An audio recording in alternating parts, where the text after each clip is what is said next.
किसी ने बड़ी अच्छी बात कही है कि हर व्यक्ति के जीवन में एक ऐसा समय जरूर आता है कि जब उसे पता चलता है कि समय कितना मूल्यवान था।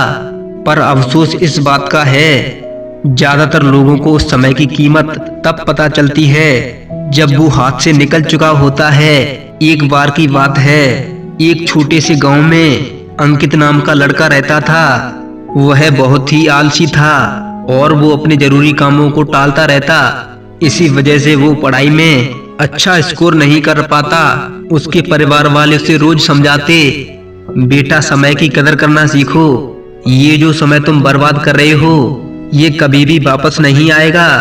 पर अंकित हमेशा उनकी बातों को अनसुना करता और कहता, अभी बहुत समय है, बाद में कर लूंगा।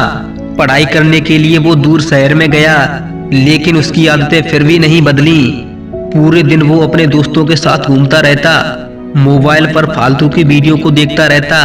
यह उसकी दिनचर्या बन गई थी। उसी गांव में एक बुजुर्ग ज्ञानी बाबा रहते थे, जिन्हें गांव वाले बहुत सम्मान देते थे।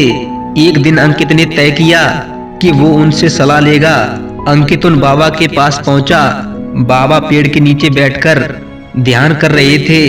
अंकित ने उन्हें प्रणाम किया और बोला, बाबा मेरी मदद कीजिए, मेरे सभी दोस्त मुझसे आगे निकल जाते हैं और मैं पीछे ही रह जाता हूँ। मैं जीवन में कुछ बड़ा करना चाहता हूँ, बताइए मैं कैसे बदल सकता हूँ। बाबा मुस्कुराए और बोले, बेटा तुम्हारी परेशानी बस एक है, तुम काम को टालते रहते हो और तुम समय की कीमत नहीं समझते।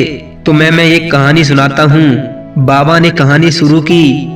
एक राजा था, वो बहुत ही दयालु और न्यायप्रिय था। एक दिन उसे एक व्यक्ति मिला जो बेहद आलसी और गरीब था। वह अपनी स्थिति का दोष हर किसी को देता रहता। राजा ने उसकी दुख भरी कहानी सुनी तो कहा, मैं तुम्हें एक मौका देता हूँ, आज सूर्य अस्त होने से पहले तुम राजमहल आ जाना। तुम जितना सोना चांदी उठा सको वो सब तुम्हारा होगा। वो व्यक्ति खुशी से पागल हो गया और घर जाकर अपनी पत्नी को बता दिया। पत्नी बोली, जल्दी जाओ, मौका मत गवाओ। पर उसने कहा, अभी नहीं, पहले खाना खाऊंगा, बहुत जोर से भूख लगी है। पत्नी ने जल्दी से खाना दिया, लेकिन वह आराम से धीरे धीरे खाना खाने लगा। लेकिन उसने सोचा, अभी बहुत समय है, खाना खा लूं फिर चला जाऊंगा। खाना खाने के बाद उसे नींद आने लगी। उसने सोचा थोड़ी देर आराम कर लेता हूँ, उसके बाद चला जाऊंगा। पर वो 2 घंटे सो गया। जल्दी जल्दी उठा, बैग उठाया और निकल पड़ा। रास्ते में बहुत तेज धूप थी। उसने पेड़ के नीचे आराम करने का सोचा। वहां ठंडी ठंडी हवा चल रही थी और वह फिर सो गया।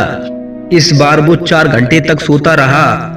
जब उसकी आंख खुली तो देखा सूरज डूबने वाला है। वह दौड़ता हुआ महल पहुंचा, लेकिन दरवाजे बंद हो चुके थे। उसने पूरा अवसर खो दिया, सिर्फ इसीलिए कि उसने समय को हल्के में लिया। बाबा ने कहानी खत्म करके अंकित की ओर देखा। अंकित बिल्कुल चुपचाप हो गया। उसे अपनी गलतियों का एहसास हो चुका था।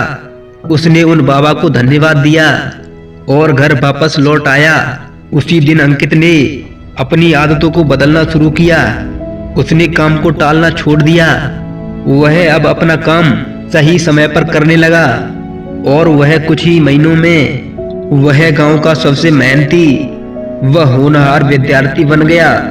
दोस्तों, समय सबसे कीमती संपत्ति है।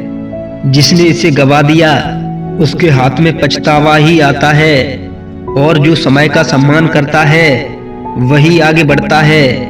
दोस्तों, अगर आप इस कहानी को यहाँ तक देख रहे हो तो आपका बहुत बहुत धन्यवाद।